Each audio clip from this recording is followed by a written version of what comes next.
Bon retour parmi nous. Aujourd'hui, nous recevons le colonel Douglas McGregor, vétéran de combat décoré et ancien conseiller du secrétaire à la défense des États-Unis, pour tenter d'éclaircir la situation de la guerre actuelle. Comme toujours, c'est un plaisir de vous voir, colonel. Oui, ça se tient. C'est une tâche ardue. Nous ferons de notre mieux pour la décrire, mais faire preuve de bon sens à Washington, c'est difficile.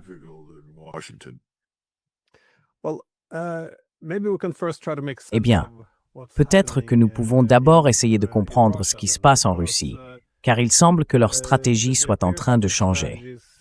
Il y a une certaine escalade en cours. Comment évaluez-vous la stratégie russe en ce moment?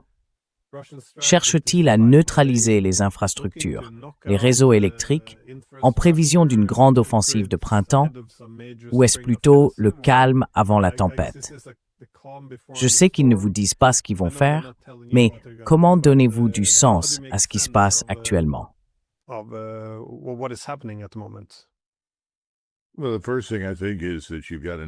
Eh bien, la première chose que je pense, c'est qu'il y a une autre grande Kesselschlacht en cours dans le sud-est de l'Ukraine, ce qu'on appelle une bataille du chaudron. Si l'on se déplace un peu vers l'est puis vers le sud de Zaporizhia, on voit une forte concentration de troupes ukrainiennes restantes qui sont progressivement encerclées, et ce cercle se resserre rapidement. Elles sont en grande partie anéanties par des armes de frappe de précision, mais les Russes finiront par les submerger.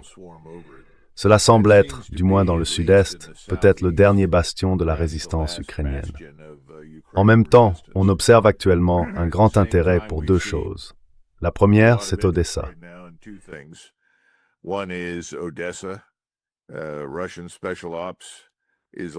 Les forces spéciales russes se promènent déjà dans Odessa la nuit. Odessa est faiblement défendue et la majeure partie de sa capacité de défense aérienne a été éliminée. Donc en ce moment, je pense qu'à Moscou, il s'agit de décider de ce qu'ils veulent faire ensuite. Cela impliquera des opérations majeures et cela pourrait très bien concerner Odessa. En même temps, ils se rapprochent chaque jour un peu plus de Kharkiv. Or, rien de tout cela, à mon avis, ne résout le problème fondamental qui est Kiev. Tant que ce gouvernement dirigé par Zelensky existe, il y a une façade, une impression de quelque chose d'important à Kiev. Et c'est vraiment tout ce que les Européens ont à ce stade. Les Européens s'intéressent avant tout à maintenir cette façade en vie.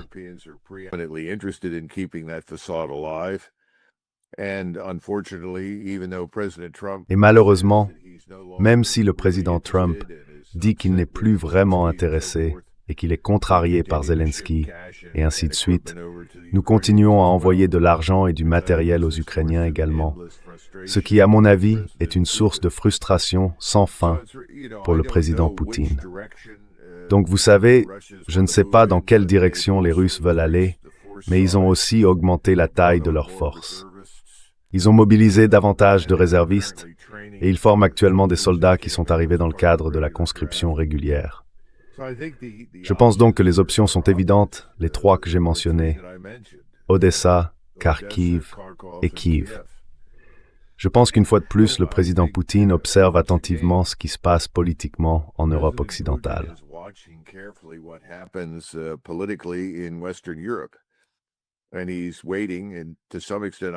Et il attend, dans une certaine mesure, je pense, que les Européens de l'Ouest renversent leur gouvernement. Cela aurait dû se produire il y a longtemps. Mais pour une raison quelconque, Starmer, Metz et Macron sont toujours là. Il pourrait donc décider qu'il n'est plus possible de faire preuve d'une patience continue et qu'il doit agir de manière décisive. Mais encore une fois, il a toujours été très sensible à la possibilité que s'il lançait une offensive majeure, cela réveille une OTAN endormie. Peut-être pense-t-il encore que l'OTAN représente quelque chose. Pour ma part, je ne le crois pas. Je pense que l'OTAN est effectivement devenue sans pertinence à ce stade. Et je ne pense pas que les États-Unis veuillent entrer en guerre avec la Russie à propos de l'Ukraine. Je pense donc qu'ils disposent de plus de liberté d'action qu'ils ne le réalisent. Mais c'est la meilleure explication que je puisse donner de ce qui se passe là-bas.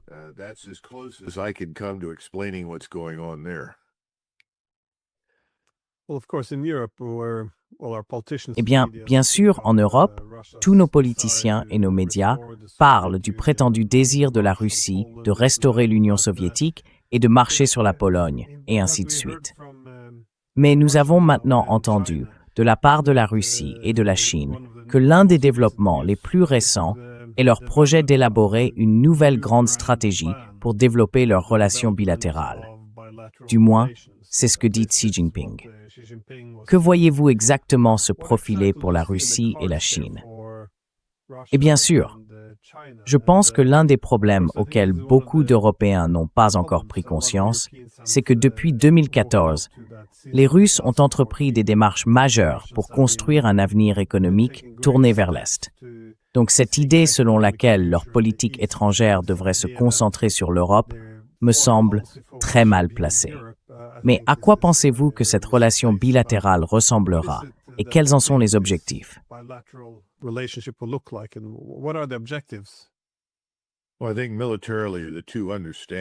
Eh bien, je pense que, sur le plan militaire, les deux comprennent qu'ils ont désormais un intérêt permanent à renforcer mutuellement leurs capacités et leur puissance. Si l'on traçait une ligne tout autour de la Russie et tout autour de la Chine, on identifierait la plus grande forteresse du monde. Ce sont les deux grandes puissances continentales, prêtes à mettre en commun leurs ressources militaires et économiques. Non seulement pour accroître leur prospérité et améliorer leur productivité, mais aussi pour se protéger contre nous. Car chaque jour qui passe, que Donald Trump le comprenne ou non, nous semblons devenir de plus en plus belliqueux.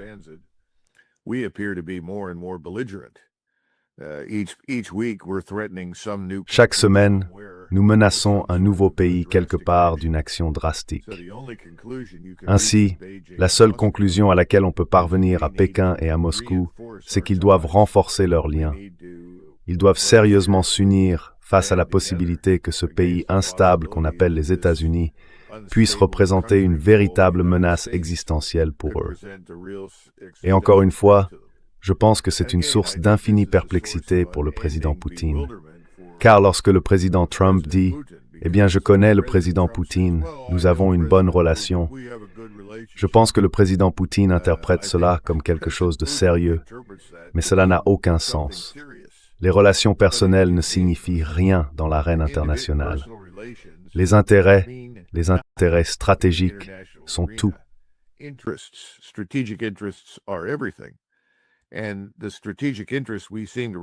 Et les intérêts stratégiques que nous semblons représenter ne sont guère ceux pour lesquels la plupart des Américains s'engageraient.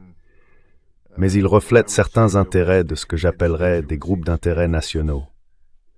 Nous ne serions pas du tout au Moyen-Orient à ce stade, et nous ne serions certainement pas dans une position d'hostilité envers l'Iran sans l'énorme lobby israélien et son argent, son pouvoir financier d'élire, de désélire, de destituer, de nommer des personnes au sein du gouvernement des États-Unis. Il y a aussi le lobby cubain, qui est très bien financé, assez vaste et influent. En fait, le président Trump l'a mentionné lorsqu'il a parlé de Cuba, lorsqu'il a déclaré l'état d'urgence national à propos de Cuba. Les gens ont dit en substance, « Pourquoi faites-vous cela ?»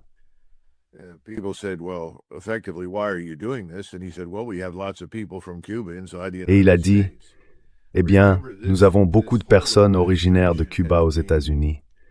Souvenez-vous, toute cette administration a fonctionné comme une opération de pay for play. Si vous donnez suffisamment d'argent aux intérêts de la famille Trump, ainsi qu'à ceux d'autres personnes associées à Trump, alors nous examinerons sérieusement votre demande. Si vous ne pouvez pas le faire, nous ne prêterons probablement pas beaucoup d'attention à votre cas. » Ce sont ces choses-là qui nous poussent, malheureusement, à agir à l'extérieur des États-Unis. Je trouve cela scandaleux. Et cela s'applique aussi à la Russie, car beaucoup de ces mêmes groupes ont une longue histoire de haine envers la Russie. Et cette haine s'est traduite par des politiques fondamentalement hostiles à la Russie.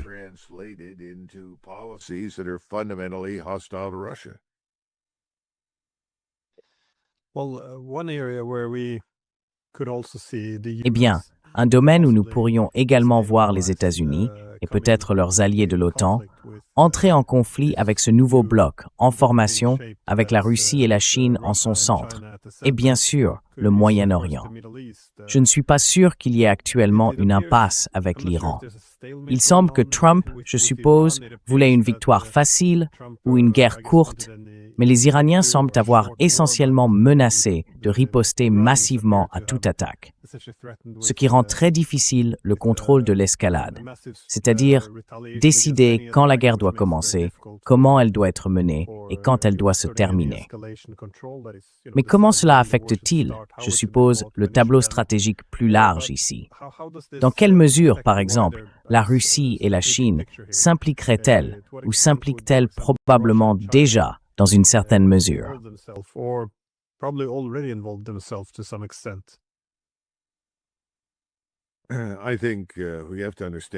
Je pense qu'il faut comprendre une chose. Le triumvirat Mossad, CIA, MI6 a réussi, il y a quelques semaines, à convaincre le président Trump que l'Iran était sur le point de s'effondrer, de se désintégrer, sur la base de ce qu'il présentait comme un effort concerté à l'intérieur du pays pour renverser le gouvernement. En réalité, les manifestations qui ont commencé étaient tout à fait légitimes. Elles n'étaient pas violentes et n'avaient pas pour but de renverser qui que ce soit.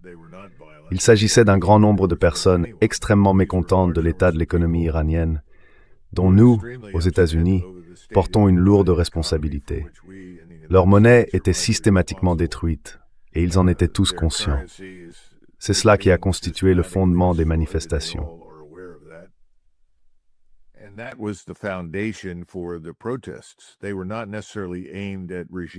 Ils n'étaient pas nécessairement destinés à provoquer un changement de régime. Puis le Mossad, avec le soutien du MI6 et de la CIA, s'est inséré dans l'équation. Inutile de revenir sur les 40 000 terminaux Starlink qui ont été introduits clandestinement dans le pays, ni sur les agents du Mossad qui opéraient au sein des foules, distribuant de l'argent et des armes aux gens et les incitant à tirer sur la police et à tuer des membres du gouvernement, et ainsi de suite. Tout cela a été grâce à l'aide russe et chinoise très rapidement réprimée et éliminée, à vrai dire. Les 40 000 terminaux Starlink ont été désactivés et les Russes comme les Chinois ont aidé à localiser leur position. Cela a permis aux Iraniens d'éliminer cette menace.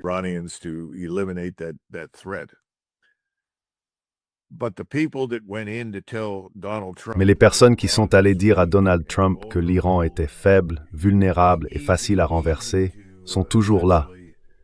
Puis elles sont retournées voir le président Trump et ont dit, eh bien, vous savez, notre tentative de renverser le gouvernement de manière clandestine en utilisant les services de renseignement a échoué. Alors sa réponse a été, quelle est la prochaine étape? Et c'était une question légitime.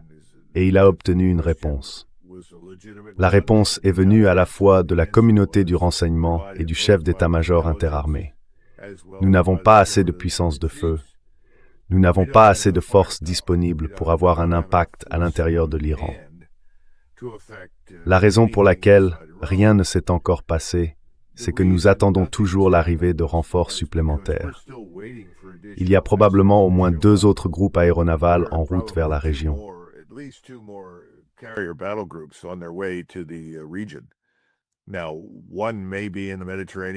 Maintenant, l'un d'eux pourrait se trouver en Méditerranée. Je ne sais pas. Un autre sera certainement dans l'océan Indien.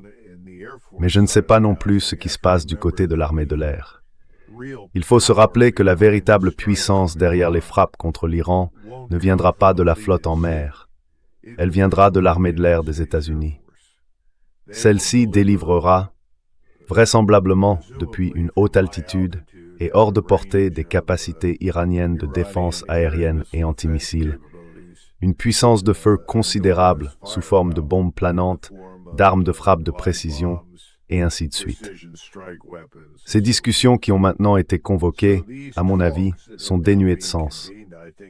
Je ne pense pas que les Iraniens soient vraiment dupes. Ils se présentent parce que les Chinois et les Russes leur ont dit « Allez aux discussions, écoutez ce qu'ils ont à dire ».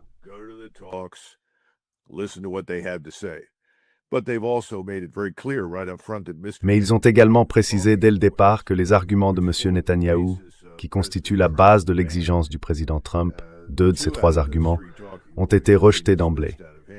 Et cela concerne toute modification, démantèlement ou restructuration de l'arsenal de missiles afin qu'Israël n'ait plus à s'inquiéter d'être à portée des armes iraniennes. C'est exclu. Et l'idée que l'Iran cesse de soutenir ou de collaborer avec ses alliés dans la région, c'est exclu aussi. Donc la seule chose dont il semble disposé à parler, apparemment, c'est de l'uranium enrichi. Maintenant, jusqu'où cela peut-il aller? Je ne suis pas sûr que ça puisse aller très loin, car dès que l'on commence à parler des niveaux d'enrichissement, des questions de stockage et de leur localisation, Monserrato a produit un tour vers le JCPOA qui existait sous l'administration Obama. Je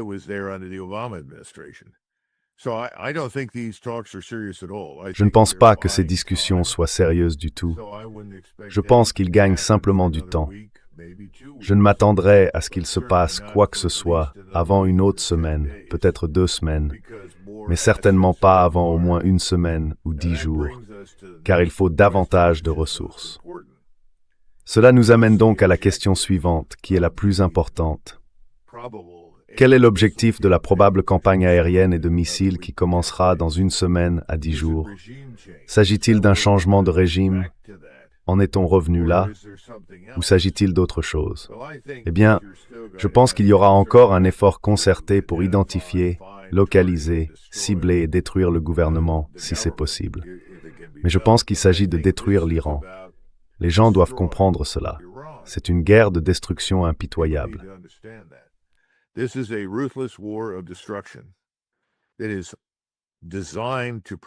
C'est conçu pour favoriser la désintégration de l'État-nation iranien. Ils pensent pouvoir y parvenir. Je ne sais pas, j'ai des doutes.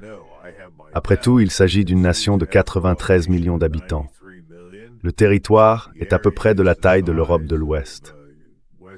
Mais bien sûr, les zones présentant le plus grand intérêt se trouvent encore largement dans le nord et le centre du pays. Elles ne sont pas dans le sud, ce qui signifie que le défi en matière de ciblage n'est pas aussi immense que s'il s'agissait de l'Europe de l'Ouest. Mais cela reste un défi considérable. Et je pense que c'est la direction qu'ils prennent. Ils veulent simplement détruire cet État-nation, le pousser à se diviser, à se fragmenter. Et encore une fois, on en revient aux évaluations des services de renseignement, à ceux qui ont dit à Donald Trump, et qui ont d'ailleurs dit à Biden, que la Russie est faible.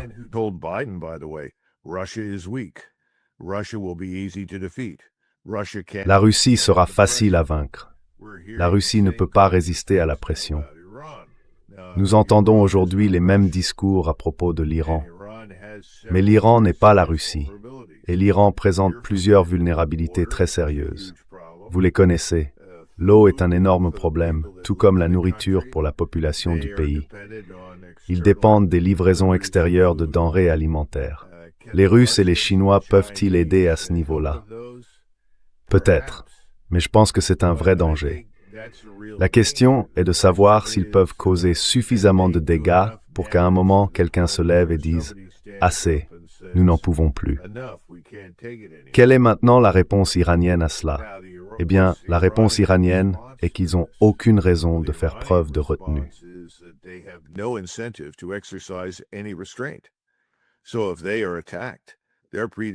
Donc, s'ils sont attaqués, leur prédisposition, Glenn, est d'utiliser tout ce qu'ils ont. Maintenant, la question pour nous est que je ne sais pas à quel point ça sera efficace. J'ai toujours dit, et je pense que d'autres sont d'accord avec cela, que les Iraniens peuvent faire face à Israël. Mais les Iraniens peuvent-ils faire face à Israël et aux États-Unis en termes de puissance militaire? Cela reste incertain. D'énormes quantités d'armes, de munitions, de missiles, et ainsi de suite ont été livrés au cours des dernières semaines par les Chinois. Les Russes sont présents sur le terrain, travaillant à aider à l'intégration des défenses aériennes et antimissiles. Les Chinois, et je suppose les Russes aussi, bien que nous sachions sans aucun doute que les Chinois l'ont fait, ont fourni des images satellites, des flux en temps réel aux Iraniens.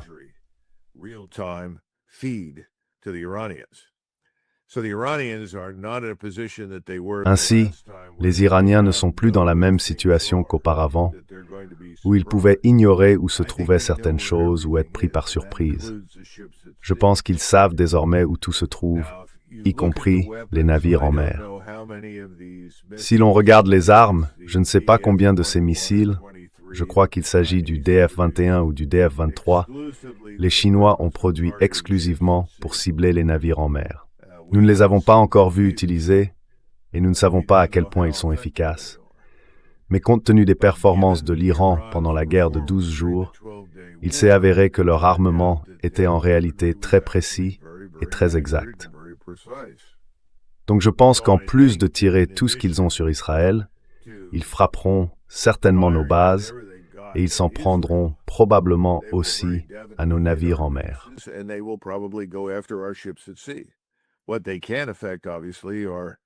Ce qu'ils peuvent influencer, évidemment, ce sont les bombardements massifs en ce moment. Maintenant, nous ne savons pas, peut-être, selon la trajectoire que prennent nos bombardiers et leur altitude, peuvent-ils être repérés? Eh bien, la furtivité n'est pas le miracle que la plupart des gens imaginent. La furtivité, en termes de conception intégrée à l'appareil, peut retarder la détection, mais elle ne peut pas vous rendre invisible. On peut donc retarder la détection pendant un certain temps. J'ignore à quoi ressemble ce délai. Ce que nous ne pouvons pas déterminer pour l'instant, c'est ce qu'il advient des B-2 qui survolent la zone. Peut-on utiliser des B-52 si les B-2 doivent d'abord être très efficaces contre les défenses aériennes et antimissiles, ainsi que contre les cibles critiques, avant qu'on puisse engager les B-52?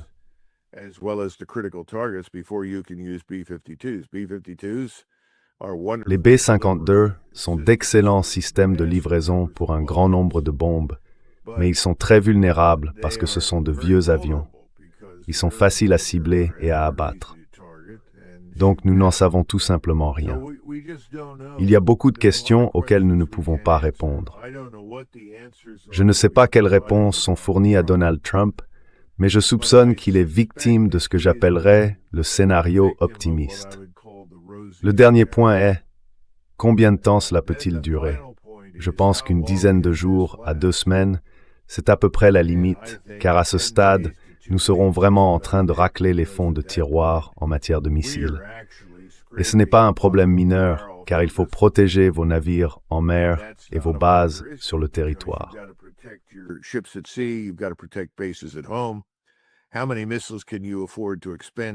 Combien de missiles pouvez-vous vous permettre d'utiliser avant d'atteindre un niveau dangereusement bas et inacceptable, surtout si les Chinois et les Russes s'en mêlent? Je pense que c'est la question ultime. Tout le monde demande « Que pensez-vous que les Chinois et les Russes vont faire ?» Et la seule réponse que je peux donner, c'est que ni la Chine ni la Russie ne permettront que l'Iran soit anéanti. En d'autres termes, si la situation en vient au point où l'Iran est vraiment à bout et risque de se désintégrer, alors la Russie et la Chine, à mon avis, agiront. Maintenant, en quoi consistera cette action? Elle ne sera pas nucléaire, mais elle pourrait très facilement impliquer une collision en mer, car la Chine comme la Russie disposent de nombreux sous-marins et nous ne sommes pas très doués pour repérer les sous-marins nucléaires modernes en eau profonde.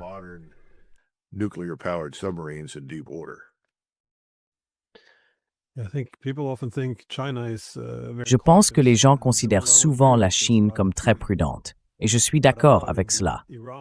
Mais laisser l'Iran s'effondrer de cette manière n'a rien à voir avec la prudence. C'est extrêmement dangereux.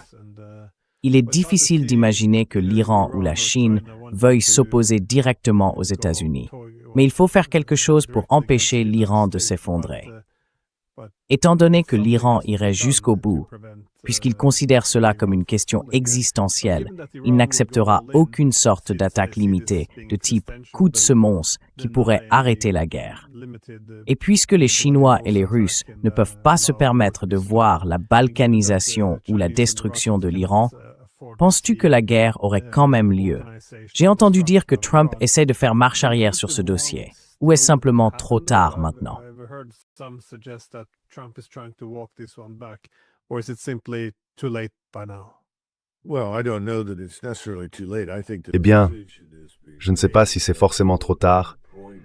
Je pense que la décision a été prise. C'était justement mon point à propos des discussions. Je ne pense pas que ces discussions soient sérieuses du tout. Je crois que ce n'est qu'une question de temps avant de rassembler davantage de moyens pour ce qui va manifestement être un défi bien plus important qu'ils ne l'avaient imaginé au départ. Je pense qu'ils croyaient qu'ils allaient avoir plus de facilité à déstabiliser, puis en fin de compte, à détruire le régime.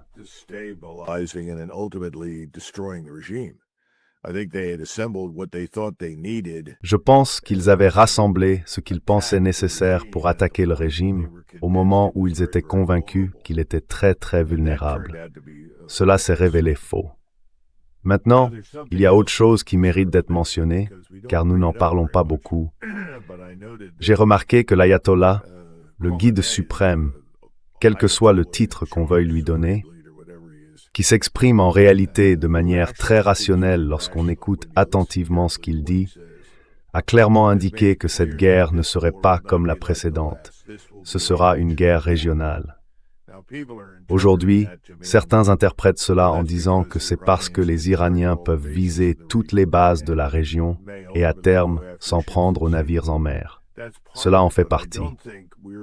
Mais je ne pense pas que nous regardions la région avec un regard objectif. Et je parle spécifiquement de Turquie.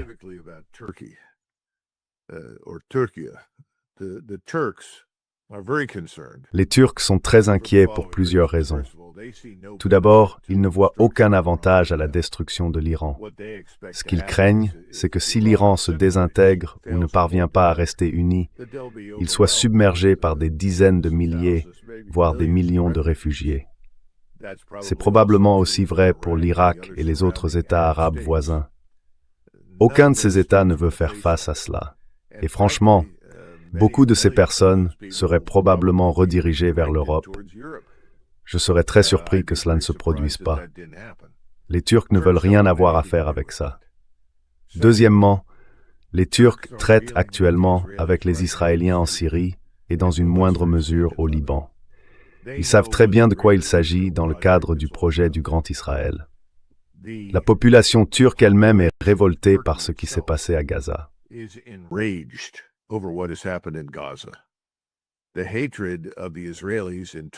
La haine envers les Israéliens en Turquie est si palpable qu'on pourrait la couper au couteau. À Istanbul, il y a une exposition, quelque chose qu'on pourrait comparer au musée de l'Holocauste, quelque chose dans ce genre-là. Et cette exposition est entièrement consacrée à Gaza. Je ne l'ai pas vue moi-même, mais j'ai des amis et des proches qui y sont allés, et ils m'ont dit que c'était absolument bouleversant. Les images d'enfants assassinés, de la population affamée, de la destruction, c'est accablant. La population turque afflue dans ce lieu à Istanbul, et cela fait la une dans tout le pays. Et il y a en Turquie une réelle disposition, pour être franc, à se battre. Alors, si vous êtes en Turquie et que vous avez l'impression que la situation en Iran est si grave que le pays pourrait en fait s'effondrer et se désintégrer, attendez-vous d'être le prochain sur la liste. Parce que du point de vue turc, si l'Iran s'effondre,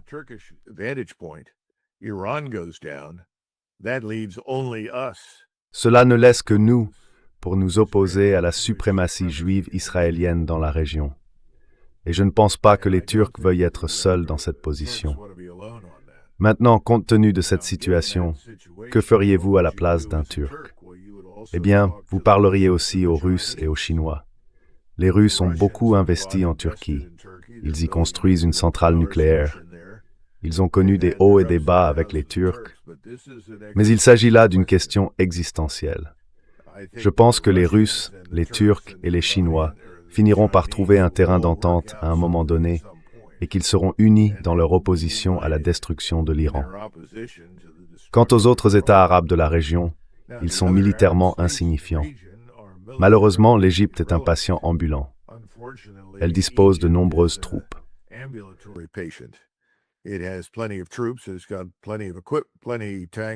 Elle dispose de beaucoup d'équipements, de nombreux chars, avions et ainsi de suite, mais il semble incapable de faire quoi que ce soit, car en interne, l'Égypte n'est tout simplement pas très stable. La société égyptienne n'est pas très cohésive. Le gouvernement paraît plus préoccupé en ce moment par la menace que représente sa propre population que par les Israéliens. Cela ne veut pas dire qu'ils ne sont pas solidaires d'autres acteurs de la région, de Smolitzion, en particulier des Iraniens à ce stade, puisque l'Égypte et l'Iran entretiennent de bonnes relations depuis plusieurs années. Mais je ne m'attendrai pas à ce qu'aucun des États arabes agisse, à moins qu'il ne semble que les 3 États que je viens de mentionner soient réellement prêts à intervenir d'une manière ou d'une autre. En d'autres termes, c'est une catastrophe à l'échelle régionale qui pourrait à terme déborder et devenir presque mondiale.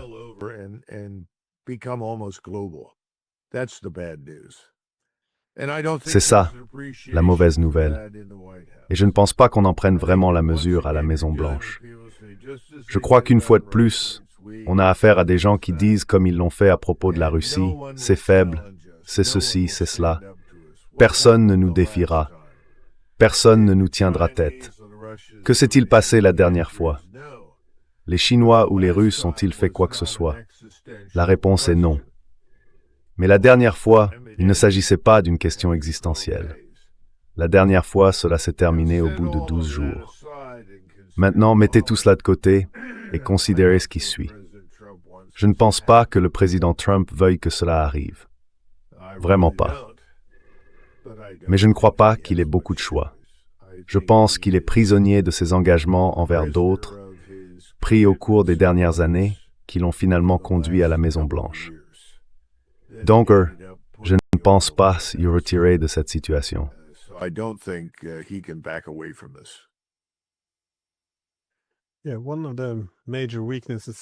Oui, l'une des principales faiblesses, à mon avis, c'est cette illusion de contrôle de l'escalade. C'est similaire à ce qui se passe en Europe, l'idée que nous pouvons simplement maintenir la guerre contre la Russie à feu doux, qu'ils vont s'entretuer lentement et que nous pourrons y mettre fin quand nous le voudrons, à la table des négociations ou autre. Mais il semble que tout cela pourrait exploser à tout moment. Si les lignes de front commencent à s'effondrer, comme cela semble être le cas, et que les Russes commencent à faire des avancées majeures, il est très difficile de voir pourquoi ils accepteraient un quelconque compromis qui permettrait à l'OTAN de raviver la ligne de front ukrainienne contre la Russie à l'avenir.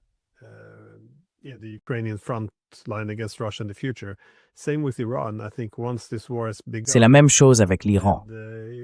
Je pense qu'une fois cette guerre commencée et que la même situation se reproduit, les États-Unis ou Israël se retrouveraient à court de missiles. Je ne pense pas qu'on puisse simplement appuyer sur le bouton pause et reprendre le combat 6 mois plus tard. Il serait très difficile de reprendre le contrôle de la situation.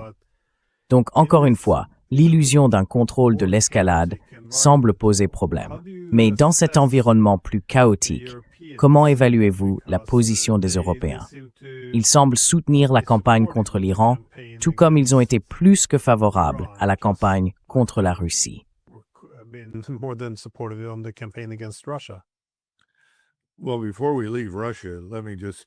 Eh bien, avant de quitter la Russie, permettez-moi de faire une observation qui m'a été transmise il y a quelques heures par quelqu'un qui a passé de très nombreuses heures, peut-être des centaines, à regarder des vidéos et des discours du président Poutine. Il a souligné quelque chose que j'ai trouvé très intéressant. Vous savez que le 2 février est l'anniversaire de la chute de Stalingrad. Les Américains n'y prêtent aucune attention. Nous savons que les Russes, ou plutôt les Soviétiques à l'époque, ont subi au moins 1 million de pertes en défendant Stalingrad contre les Allemands. Ce n'était en aucun cas la fin de la guerre pour les Allemands, mais ce fut un revers considérable. Ce fut également un tournant important pour les Russes, car ils avaient eu très peu de succès contre les forces armées allemandes jusque-là.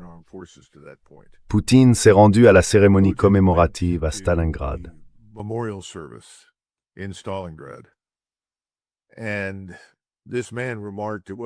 Et cet homme a fait remarquer que ce n'était pas tant ce que Poutine avait dit, ce qui était prévisible, mais qu'il ne l'avait jamais vu aussi sombre auparavant. Non pas simplement profondément ému par l'événement, ce qui n'est pas inhabituel en Russie, mais particulièrement grave, presque abattu dans sa posture et son expression. Il a relié cela à certaines discussions en cours en Russie entre diverses personnes, suggérant que le président Poutine en est peut-être arrivé au point où il n'est plus sûr qu'il reste beaucoup d'espoir pour une quelconque, je ne veux pas dire réconciliation, mais une forme d'accord utile avec Washington. Je pense que le président Poutine est désormais parvenu à la conclusion que la Russie pourrait devoir s'opposer à nous. Et ce n'est pas quelque chose qu'il souhaite faire. Tout comme je soutiens que le président Trump ne veut pas vraiment déclencher cette guerre au Moyen-Orient.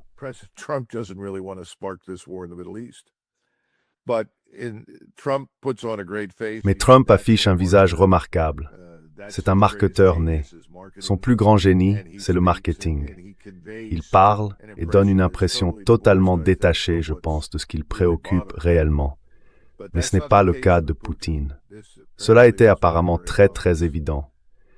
Je dis cela parce qu'il y a beaucoup de gens en Occident qui ne comprennent pas les Russes et certainement pas le président Poutine. J'encouragerais tout le monde à prendre le temps de regarder cette cérémonie commémorative du 2 février et à l'observer très attentivement. Pas seulement les déclarations traduites, mais à le regarder lui, sa posture, sa manière de se comporter. Il est très sombre. Je pense qu'il est très sérieux et je prendrais cela en considération si j'étais à Washington.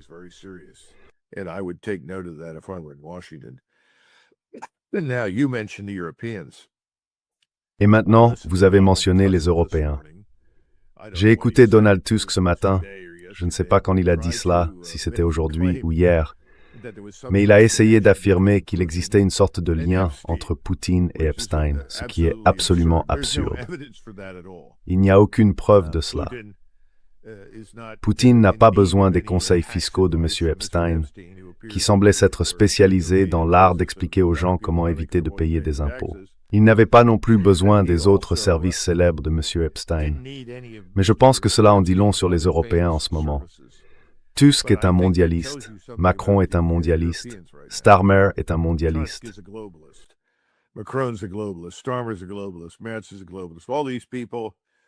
Merz est un mondialiste. Toutes ces personnes sont des affiliés de BlackRock et sont liées à des gens que, franchement, j'éviterais à tout prix si je le pouvais aux États-Unis.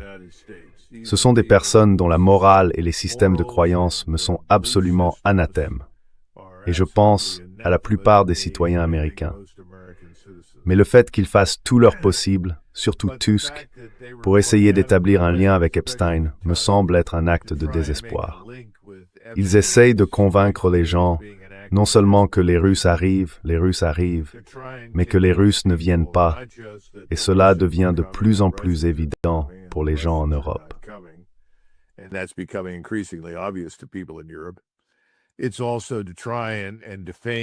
C'est aussi une tentative de diffamer une fois de plus le président Poutine et son gouvernement en les présentant comme l'incarnation du mal, ce qu'ils ne sont pas et n'ont jamais été. Je pense donc que les Européens sont dans une impasse. Ce que nous espérons tous, c'est que les électorats respectifs chassent ces gens du pouvoir le plus tôt possible, car il n'y a aucune raison à ce conflit entre l'Europe et la Russie. Mais cela ne s'est pas encore produit, et nous espérons que ce sera le cas plus tôt que tard. Je suppose que l'endroit le plus susceptible d'exploser en premier, selon David Betts, se révélera être la Grande-Bretagne. Peut-être que tout commencera là. La France ne sera pas loin derrière, et je ne pense pas que les Allemands feront grand-chose avant de voir cela se produire ailleurs.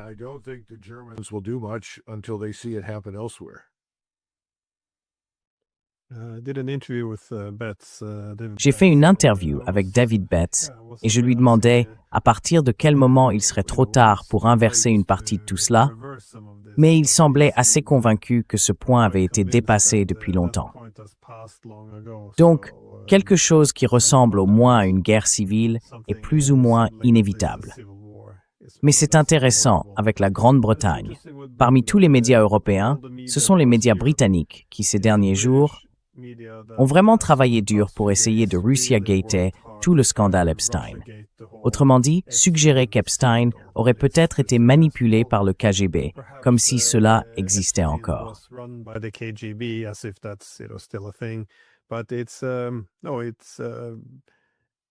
Mais cela montre la tentative de s'appuyer sur la haine persistante de la Russie pour détourner l'attention, mais aussi une manière très cynique d'essayer d'offrir une couverture politique à leurs propres élites, dont beaucoup sont impliqués dans cette affaire. Mais puisque vous en parlez, je voulais vous interroger enfin sur les dossiers Epstein. Qu'en peut-on conclure? Je veux dire, il existe un réseau de pouvoir caché très solide. Ce n'est pas un État profond, mais c'est tout de même un réseau de pouvoir très profond, ce qui suggère que le pouvoir ne réside pas vraiment chez les électeurs, mais plutôt, pour parler franchement, qu'une grande partie du pouvoir se trouve entre les mains d'élites perverties. Quelle importance voyez-vous que cela puisse avoir pour les politiques étrangères de l'Occident?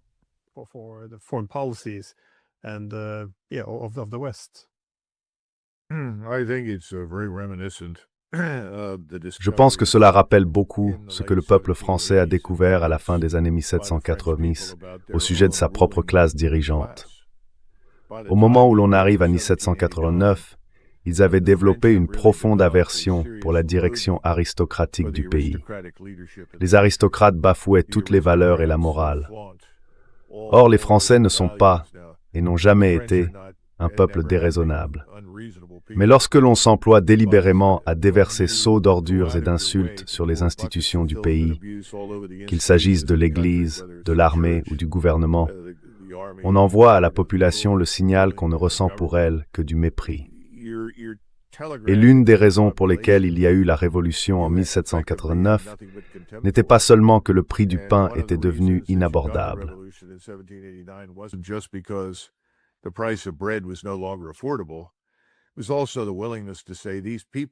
C'était aussi la volonté de dire que ces personnes ne méritent pas les postes qu'elles occupent. Je pense qu'aux États-Unis, de plus en plus d'Américains en viennent à la conclusion que ceux qui les gouvernent ne sont pas dignes des fonctions qu'ils exercent. Ils prennent également conscience que ceux qui les gouvernent ne les gouvernent en réalité pas.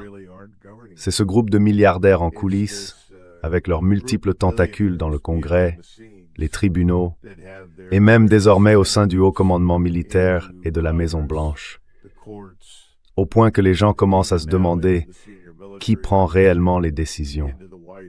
Et ils sont de plus en plus nombreux à conclure que ce ne sont pas les personnes que nous avons élues, mais celles qui ont financé l'élection.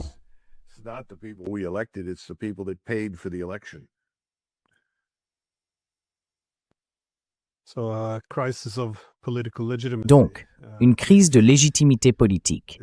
Du moins, c'est ce qui semble se préparer en Europe également. Avant de conclure, avez-vous d'autres prévisions, ou peut-être pas des prévisions, mais des réflexions sur la direction que nous pourrions prendre, du moins ici en Europe, surtout en ce qui concerne ce que les Russes pourraient avoir prévu ensuite?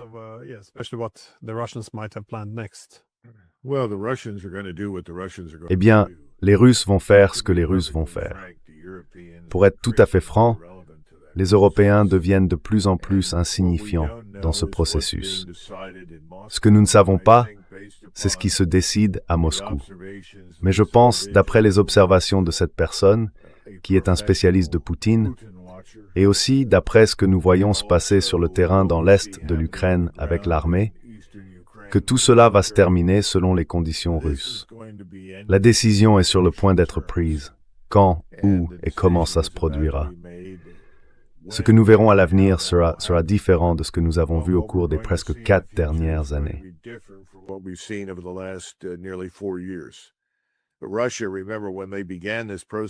Mais la Russie, souvenez-vous, lorsqu'ils ont entamé ce processus, leur armée était bien trop petite, totalement mal équipée et incapable de faire face à la crise. Il a fallu quelques mois pour que cela soit compris. En juin ou juillet, le président Poutine a rencontré ses dirigeants et a décidé « Vous savez, nous allons devoir tout changer. Toutes nos hypothèses de départ sont fausses et nous allons devoir constituer une nouvelle force. C'est ce qu'ils ont fait. Je pense donc qu'ils se trouvent maintenant dans une situation différente où ils savent qu'ils occupent effectivement une position dominante sur le terrain en Europe et qu'ils savent que les Européens n'ont rien pour les arrêter. La question est, jusqu'où irons-nous avant de dire enfin « ça suffit » ?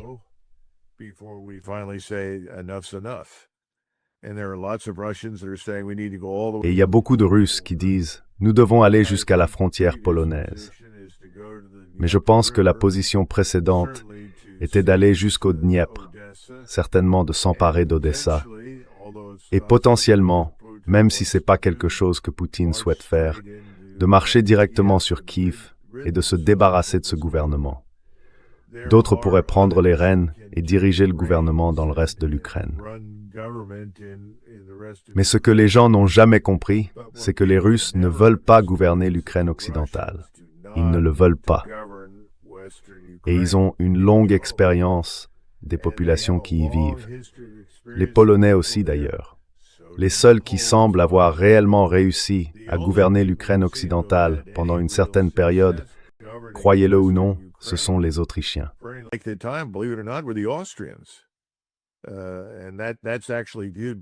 Et cela est en réalité considéré par la plupart des Ukrainiens de l'Ouest comme une période relativement positive de leur histoire.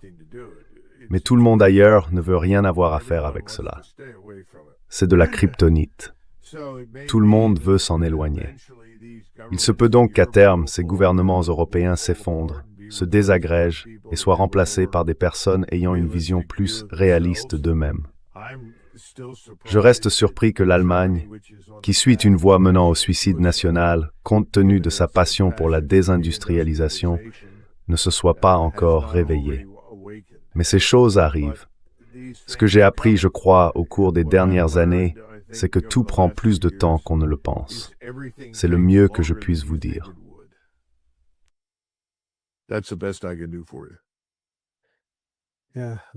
Oui, cela rend le moment difficile à prévoir, mais la trajectoire semble néanmoins très clairement tracée. Alors, eh bien, colonel, comme toujours, merci beaucoup pour votre temps. Merci, Glenn.